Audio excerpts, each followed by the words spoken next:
ಪೋಷಕರಾಗಿರುವಂತ ಶ್ರೀ ತಾಯಿ ಮಂಜುಳಾ ಅವರ ವೇದಿಕೆ ಮೇಲೆ ಸರ್ ಮುಂದೆ ನೋಡಿ, ನೀವು ಕೂಡ ಈ ಒಂದು ಮುಂದೆ ನೋಡಿ ಹಾಗೆ ಗೌರವ ಸಮರ್ಪಣೆಯಲ್ಲಿ ಭಾಗವಹಿಸಬೇಕು ಅಂತೇಳಿ ಮತ್ತೊಮ್ಮೆ ಕೇಳ್ತಾ ಇದ್ದೀವಿ ಸರ್.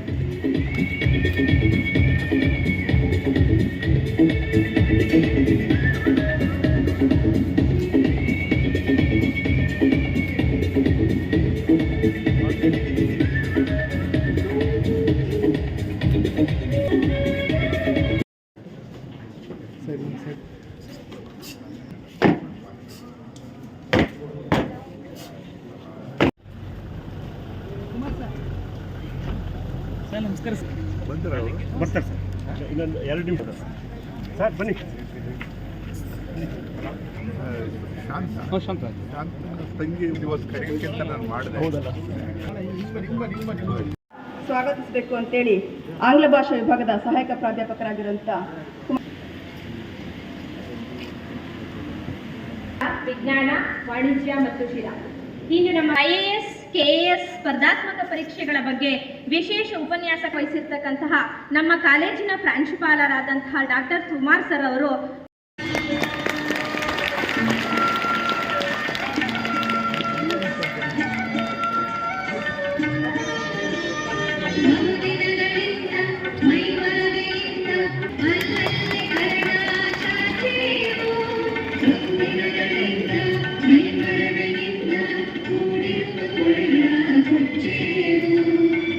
ವಿದ್ಯಾರ್ಥಿಗಳು ಜೋರಾದ ಚಪ್ಪಾಳೆಯ ಮೂಲಕ ಉತ್ಸಾಹದೊಂದಿಗೆ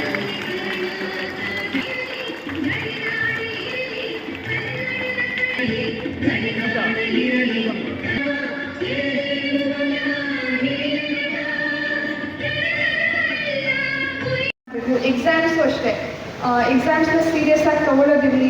ಜನರಲಿ ಏನು ಮಾಡ್ತಾರೆ ಅಂತಂದರೆ, ನಮ್ಮ ಪೋಷಕರಾಗಿರಲಿ, ಟೀಚರ್ಸ್ ಆಗಿರಲಿ, ನಾವು ಸ್ಕೂಲ್ ಲೆವೆಲಲ್ಲಿ ಚೆನ್ನಾಗಿ ಓದಲಿಲ್ಲ ಅಂತಂದರೆ ನೀನು ದಡ್ಡ, ನೀನೇನು ಓದಲ್ಲ ಅಂತ ನಮ್ಗೆ ಸ್ಟ್ಯಾಂಪ್ ಮಾಡಿಬಿಡ್ತಾರೆ. ಆ ಥರ ಈ ಏಜಲ್ಲಿ ಅದು ನೀವೇ ಅಳಿಸ್ಕೊಳ್ಳೋ ಅಂಥ ಒಂದು ಆಪರ್ಚುನಿಟಿ.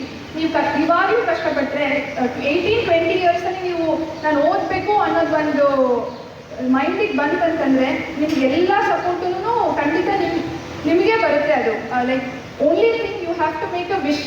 ನಂದು ಒಂದು ABCD ಮಂತ್ರ ಅಂತ ಇರುತ್ತೆ. ಅಂದರೆ first A is like aim, you should get an aim. ನಾನು ಹಿಂಗೆ ಆಗಬೇಕು ಇಷ್ಟು ವರ್ಷದಲ್ಲಿ ಅನ್ನೋದು ಏಮು, ಅದಕ್ಕೆ ಕನಸನ್ನ ಕಟ್ತಾ ಹೋಗ್ಬೇಕು. B ಅಂದರೆ ಬಿಲೀಫ್, ನಂಬಿಕೆ ಇರಬೇಕು. ನಾನು ಮಾಡ್ತೀನಿ, ನಾನು ಇಷ್ಟು ಓದ್ತೀನಿ, ಈ ಎಕ್ಸಾಮ್ಸ್ಗೆ 12 ಅವರ್ ಕುತ್ಕೊಂಡು ನಾನು ಓದಬೇಕು, ಅದನ್ನು ನಾನು ಇಷ್ಟು ಟಾಪಿಕ್ಕು ಇಷ್ಟು ಡೇ ಕಂಪ್ಲೀಟ್ ಮಾಡ್ತೀನಿ. C ಕನ್ಸಿಸ್ಟೆನ್ಸಿ, ನಂಬಿಕೆ ಏನೋ ಇರುತ್ತೆ, ನಾವು ದಿನ ಅದನ್ನು ಫಾಲೋ ಅಪ್ ಮಾಡಲ್ಲ, ಇದನ್ನು ನಾನು ಮಾಡಬೇಕು, ಇದನ್ನು ನಾನು ಮಾಡಬಾರ್ದು ಅನ್ನೋದು, ಆ ಕನ್ಸಿಸ್ಟೆನ್ಸಿ ಇರಬೇಕು. D dedication, full like efforts full. ನಾನು ಅಕೌಂಟಬಿಲಿಟಿ ಇರಬೇಕು. ಇವಾಗ ನೀವು ಯಾವುದೇ ಒಂದು ಎಕ್ಸಾಮ್ಸ್ ಬರೀತೀರಾ, ನಾನು ಇವಾಗ ಒಂದು ಎಕ್ಸಾಮ್ಸ್ ಬರೆದು ರೆಸ್ಪಾನ್ಸಿಬಿಲಿಟಿ ಇಟ್ಕೊಂಡು ಅಕೌಂಟಬಿಲಿಟಿ ಇಟ್ಕೊಂಡು ಡೆಡಿಕೇಟೆಡ್ ಆಗಿ ಕಂಪ್ಲೀಟ್ ಮಾಡ್ತಾ ಹೋಗ್ತಿದ್ದೆ. ಬಟ್ ನಾನು ಅದನ್ನು ಈಕ್ವಲಿ ನನ್ನ ಪ್ರೊಫೆಷನಲ್ಲಿ ಇವಾಗ ನಾನು IAS ಆಯಿತು, ಅದಷ್ಟೇ ಅಲ್ಲ, IAS ಆದಮೇಲೂ ಕೂಡ ಇದೇ ಕನ್ಸಿಸ್ಟೆನ್ಸಿ. ನಾನು ಒಂದು ಪ್ರಾಜೆಕ್ಟ್ ಇನಿಷಿಯೇಟ್ ಮಾಡ್ತೀನಿ. ಈಗ ಒಂದು ಸ್ಕೂಲ್ ಲೆವೆಲಲ್ಲಿ ಒಂದು ಪ್ರಾಜೆಕ್ಟ್ ನಾನು ಇನಿಷಿಯೇಟ್ ಮಾಡ್ತೀನಿ. ಈಗ IAS ಆಫೀಸರ್ಸ್ ಎಲ್ಲ ಬಂದ್ಬಿಟ್ಟು ಒಂದು ಲೈಕ್ ಟ್ರಿಸ್ಪ್ ಅಂತ ಇದು ಮಾಡೋದು. ಸೊ ಅದು ಪ್ಲ್ಯಾನಿಂಗ್ ಇರಬೇಕು. ಟ್ರಿಸ್ಪ್ ಅಂದರೆ ಏನು ಪ್ಲ್ಯಾನಿಂಗು, ಏನೇನು ಮಾಡಬೇಕು, ಇದೇ ಸ್ಕಿಲ್ ಏನಿದೆ, ನೀವು ಓದ್ಬೇಕಾದ್ರೆ ಏನು ಸ್ಕಿಲ್ ಡೆವಲಪ್ ಮಾಡ್ಕೋತೀರೋ ಆ ಸ್ಕಿಲ್ಸು ಡೆಫಿನೆಟ್ಲಿ ನೀವು ಯಾವ ಪ್ರೊಫೆಷನ್ಗೆ ಹೋಗ್ತೀರೋ ಅಲ್ಲಿ ನೀವು ಇಂಪ್ಲಿಮೆಂಟ್ ಮಾಡಲೇಬೇಕು. ಸೊ ಈಗ ನಾವು ಒಂದು ಅಚೀವ್ ಮಾಡ್ತೀವಿ, ಅಲ್ಲಿಗೆ ಅದು ಮುಗಿಯಲ್ಲ. It's a life is always about struggle. Like struggle shoes like ಒಂದ್ಸಲ ಸ್ಟ್ರಗಲ್ ಮಾಡ್ತೀರಾ, ದೆನ್ ದ ಸ್ಯಾಟಿಸ್ಫ್ಯಾಕ್ಷನ್ ಬರುತ್ತಲ್ಲ.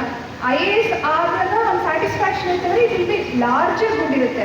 ಈಗ ನಾನು ವಿಪ್ರೋಲ್ಲಿ ಅದೇ ಹಾರ್ಡ್ವರ್ಕ್, ಅದೇ ಒಂದು ವರ್ಕ್ ಮಾಡಿದಾಗ okay I use to accomplish companies goal, ನಾನೊಂದು ಕಂಪ್ನಿದು ಆ ಗೋಲ್ನ ಅಕಂಪ್ಲಿಷ್ ಮಾಡಿದೆ ಅನ್ನೋದೊಂದು ಸ್ಯಾಟಿಸ್ಫ್ಯಾಕ್ಷನ್ ಇರುತ್ತೆ.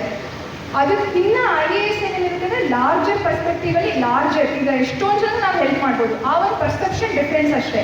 ಬಟ್ ನೀವು ಯಾವುದೇ ಒಂದು ಕಂಪನಿಲಾಗಲಿ ಆರ್ ನಿಮ್ಮದು ಓನ್ ಕಂಪನಿ ಸ್ಟಾರ್ಟ್ ಮಾಡಿದ್ರು ಆ ಸ್ಕಿಲ್ಸ್ ಇರಬೇಕು. ಮೋಸ್ಟ್ ಇಂಪಾರ್ಟೆಂಟ್ ಈಗ ತಾನೇ ಹೇಳ್ತಿದ್ರು, ನಮಗೆ ಸ್ಕಿಲ್ ಇಲ್ಲ. ಡಿಗ್ರಿ ಓದಿರೋ ಸ್ಟೂಡೆಂಟ್ಸು ಒಂದು ಕೆಲವೊಂದನ್ನ ಓದೋಕ್ಕೆ ಬರ್ತಿಲ್ಲ, ಅಥವಾ ಕಮ್ಯುನಿಕೇಷನ್ ಸ್ಕಿಲ್ಸ್ ಇಲ್ಲ, ಅಥವಾ ಮೊಬೈಲ್ನ ಆ ಕಡೆ ಸ್ವಲ್ಪ ದಿಲೀಪ್ ಸರ್ ಹಾಗೆ ರೀ.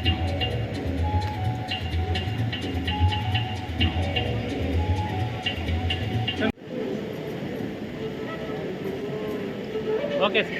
ಸಿರಾ ಮಗಳು ಮತ್ತು ಸಿರಾ ಅಳಿಯಂದಿರು ಕೂಡ ಅವರಿಬ್ಬರು ಕೂಡ ಇವತ್ತು ನಮ್ಮ ಪ್ರಥಮ ದರ್ಜೆ ಕಾಲೇಜಿನಲ್ಲಿ ಒಂದು ಮಕ್ಕಳಿಗೆ ಒಂದು ರೀತಿಯಲ್ಲಿ ಉತ್ತೇಜನ ಕೊಡೋದಕ್ಕೋಸ್ಕರ ಪ್ರೋತ್ಸಾಹ ಕೊಡೋದಕ್ಕೋಸ್ಕರ ಒಂದು ಇಂಟರ್ಯಾಕ್ಟಿಂಗ್ ಸೆಷನ್ ಮಾಡಬೇಕು ಅಂತೇಳಿ ಎಲ್ಲರ ಅಭಿಪ್ರಾಯದಲ್ಲಿ ಇವತ್ತು ಅವರಿಬ್ಬರು ಕೂಡ ಬರ್ತಾಯಿದ್ದಾರೆ ಮತ್ತು ಮಕ್ಕಳ ಜೊತೆಯಲ್ಲಿ ಕೂಡ ಅದನ್ನು ಇಂಟ್ರ್ಯಾಕ್ಟ್ ಮಾಡ್ತಾರೆ.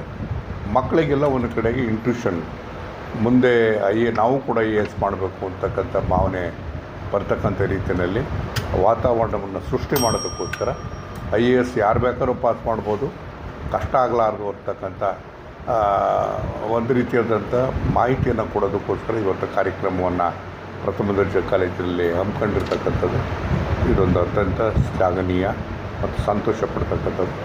ಅದಕ್ಕೆ ಎಲ್ಲರೂ ಕೂಡ ಇವತ್ತು ಅದಕ್ಕೆ ಸಂಬಂಧಿಸಿದಂಗೆ ಈಗಾಗಲೇ ಇವರು ದರ್ಶನ್ ಶೇಟ್ ಅಂತೇಳಿ ಅವರು IAS ಅಕಾಡೆಮಿ ಧಾರವಾಡದಲ್ಲಿ ನಡೆಸ್ತಾ ಇರ್ತಕ್ಕಂಥದ್ದು. ಅದೇ ರೀತಿ ಶ್ರೀಕಾಂತ್ ಅಂತೇಳಿ ಅವರು ಡೆಪ್ಟಿ ಕಮಿಷನರಾಗಿ ಕಮರ್ಷಿಯಲ್ ಟ್ಯಾಕ್ಸಲ್ಲಿ ಕೆಲಸ ಮಾಡಿ IAS ಕೋಚಿಂಗು ಕೂಡ ಮಾಡ್ತಾಯಿದ್ರು. ಸೊ ಅವರು ಕೂಡ ಅವ್ರಿಗೂ ವಿನಂತಿ ಮಾಡಿದಾಗ ಅವರಿಬ್ಬರು ಕೂಡ ಬಂದಿದ್ದಾರೆ. ಸೊ ಈ ರೀತಿಯಾಗಿ ಮಕ್ಕಳಿಗೆ ಒಂದು ಉತ್ತೇಜನ ಕೊಡೋದಕ್ಕೋಸ್ಕರ ಈ ಕಾರ್ಯಕ್ರಮವನ್ನು ಮಾಡ್ತಾ ಇರ್ತಕ್ಕಂಥದ್ದು ಇದು ಒಳ್ಳೆಯ ಬೆಳವಣಿಗೆ. ಅದರ ಜೊತೆಯಲ್ಲಿ ಇದು ಮಕ್ಕಳಲ್ಲಿ ಒಂದು ಧೈರ್ಯವನ್ನು ತುಂಬೋದಕ್ಕೆ ಸಾಧ್ಯ ಆಗ್ತದೆ. ಒಳ್ಳೆಯ ಕಾರ್ಯಕ್ರಮವನ್ನು ಇವತ್ತು ಹಮ್ಮಿಕೊಂಡಿದ್ದಾರೆ. ತಾಲೂಕಲ್ಲಿ ಪ್ರಪ್ರಥಮ ಬಾರಿಗೆ IAS IPS ಹೇಗೆ ಮಾಡಬೇಕು ಅನ್ನೋದು ಇವತ್ತು ಪ್ರೋಗ್ರಾಮ್ ಮಾಡಿದ್ವಿ. ತುಂಬ ಚೆನ್ನಾಗಿ ಪ್ರೋಗ್ರಾಮು ಮೂಡಿಬಂತು. ಮಕ್ಕಳಿಗೆ ಒಂಥರ ಉತ್ತೇಜನ ಆಯಿತು. ನಾನು IAS IPS ಮಾಡಬೇಕು ಅನ್ನೋದು ಉತ್ತೇಜನ ಆಯಿತು. ತುಂಬ ಖುಷಿ ಆಯಿತು ಇವತ್ತು. ಯಾಕೆಂದರೆ ನಾವು ಬರೀ ಉತ್ತರ ಭಾರತ ಬೇರೆ ಬೇರೆ ಸ್ಟೇಟಲ್ಲಿ ಅತಿ ಹೆಚ್ಚು ಜನ IAS IPS ಆಗ್ತಾ ಇದ್ದಾರೆ ಅಂತ ಕೇಳ್ತಾ ಇದ್ವಿ. ಆದರೆ ಇವತ್ತು ನಮ್ಮ ತಾಲೂಕಿನ ಮಕ್ಕಳು ಸಮೇತ ನಾನು IAS IPS ಮಾಡಬೇಕು ಅನ್ನೋದು ಇವತ್ತು IAS ಅಧಿಕಾರಿಗಳ ಮಾತು ಕೇಳಿ ಅವ್ರಿಗೆ ಮೋಟಿವೇಶನ್ ಆಗಿದೆ. ಇವತ್ತು ತುಂಬ ಖುಷಿಯಾಗುತ್ತೆ. ಇದೇ ರೀತಿ ಪ್ರತಿ ವರ್ಷವೂ ಸಮೇತ ಮಾಡಬೇಕು ಅನ್ನಿಸ್ತಾ ಇದೆ. ಯಾಕೆಂದರೆ ಈ ಥರ ನಾವು ಮೋಟಿವೇಶನ್ ನಾವೇನಾದರೂ ಮಕ್ಕಳಿಗೆ ಕೊಡ್ತಾ ಇದ್ದರೆ ಅತಿ ಹೆಚ್ಚು ಮಕ್ಕಳು IAS ಆಗ್ಬೋದು, IPS ಆಗ್ಬೋದು, ಬೇರೆ ಬೇರೆ ಸರ್ಕಾರಿ ಹುದ್ದೆಗೆ ಹೋಗೋದಿರ್ಬೋದು, ಪ್ರತಿಯೊಂದು ಸಮೇತ ನಮ್ಮ ತಾಲೂಕಲ್ಲಿ ಅತಿ ಹೆಚ್ಚು ಆಗ್ತಾರೆ ಅನ್ನೋ ಉದ್ದೇಶದಿಂದ ಇವತ್ತು ಪ್ರಪ್ರಥಮ ಬಾರಿಗೆ ಶಿರಾ ತಾಲೂಕಲ್ಲಿ ನಾವು IAS IPS ಹೇಗೆ ಮಾಡಬೇಕು ಅಂತಂದು ಒಳ್ಳೆ ಉನ್ನತ IAS ಅಧಿಕಾರಿಗಳಿಂದ ಇವತ್ತು ತರಬೇತಿ ಕೊಟ್ಟಿವಿ. ಇದೇ ಗೌರ್ಮೆಂಟ್ ಕಾಲೇಜಲ್ಲಿ ನಮ್ಮ ಈ ಪ್ರೋಗ್ರಾಮ್ಗೆ ಗೌರ್ಮೆಂಟ್ ಕಾಲೇಜಿನವರು ತುಂಬ ಸಪೋರ್ಟ್ ಕೊಟ್ಟರು. ಅದೇ ರೀತಿ ಮುಂದೆನೂ ಸಮೇತ ಅತಿ ಹೆಚ್ಚು ನಮ್ಮ ತಾಲೂಕಲ್ಲಿ IAS ಆಗಬೇಕು ಅನ್ನೋದು ಗುರಿ ಇಟ್ಕೊಂಡಿದ್ದೀವಿ. ಈ ಪ್ರತಿ ವರ್ಷವೂ ಸಮೇತ ಇಬ್ಬರು ಮಕ್ಕಳಿಗೆ ಅಂದರೆ ನಮ್ಮ ಜೀನಿ ಕಂಪ್ನಿಯಿಂದ ಇಬ್ಬರು ಮಕ್ಕಳಿಗೆ ಯಾರಾದರೂ IAS ಮಾಡ್ತೀನಿ, ನಾನು ತುಂಬ ಬಡತನ ಇದೆ ಸರ್, ನನಗೆ ಓದೋಷ್ಟು ಕೆಪಾಸಿಟಿ ಇದೆ, ಆದರೆ ಮನೆಯಲ್ಲಿ ಕೋಚಿಂಗ್ ಸೆಂಟ್ರಿಗೆ ಕಳ್ಸೋಕ್ಕಾಗಲ್ಲ ಸರ್, ಲಕ್ಷಾಂತರ ರೂಪಾಯಿ ಫೀಸ್ ಕಟ್ಟೋಕ್ಕಾಗಲ್ಲ ಅನ್ನೋದು ಯಾರಾದರೂ ಇದ್ದರೆ ಅದು ನಮ್ಮ ಜೀನಿ ಕಂಪ್ನಿಯಿಂದ ಸಂಪೂರ್ಣವಾಗಿ ನಾವು ನಿಮ್ಮ ವರ್ಷಕ್ಕಿಬ್ಬರು ಮಕ್ಕಳನ್ನ ನಮ್ಮ ತಾಲೂಕಿನ ಮಕ್ಕಳನ್ನ IAS ಮಾಡಿಸೋದಕ್ಕೆ ಕೋಚಿಂಗ್ ಕಳಿಸೋದಕ್ಕೆ ನಮ್ಮ ಜೀನಿ ಕಂಪ್ನಿಯಿಂದ ಪ್ರಾರಂಭ ಮಾಡ್ತಾಯಿದ್ದೀವಿ. ನೀವು ಯಾರಾದರೂ ನಾನು IAS ಕೋಚಿಂಗ್ ಮಾಡಬೇಕು ಸರ್, ನನಗೆ ತುಂಬ ಬಡತನ ಇದೆ ಅಂತಂದರೆ ನಮ್ಮ ಅರಳಿ ರಮೇಶನನ್ನು ಕಾಂಟ್ಯಾಕ್ಟ್ ಮಾಡಿ ಅವರು ನಿಮ್ಮನ್ನು ಆಯ್ಕೆ ಮಾಡ್ತಾರೆ. ಯಾವುದಾದ್ರೂ ಒಂದು ಉನ್ನತ IAS ಕೋಚಿಂಗ್ಗೆ ಕಳಿಸ್ಕೊಡ್ತಾರೆ. ಇವತ್ತಿಂದ ನಮ್ಮ ಆಸೆ ಏನಿತ್ತು, ನಮ್ಮ ತಾಲೂಕಲ್ಲಿ ಅತಿ ಹೆಚ್ಚು ಜನ ಆಗಬೇಕು ಅನ್ನೋದು ಇವತ್ತು ನನಸಾಗೋಕ್ಕೆ ಪ್ರಯತ್ನ ಇವತ್ತಿಂದ ಸ್ಟಾರ್ಟ್ ಮಾಡ್ತಿದ್ದೀವಿ. ಮುಂದೆ ಒಂದಿನ ನನಸಾಗುತ್ತೆ ಅನ್ನೋದೇ ಒಂದು ತುಂಬ ಖುಷಿಯಾದ ದಿನ. ಓಕೆ, ಥ್ಯಾಂಕ್ ಯು ಸರ್ ಎಲ್ಲ.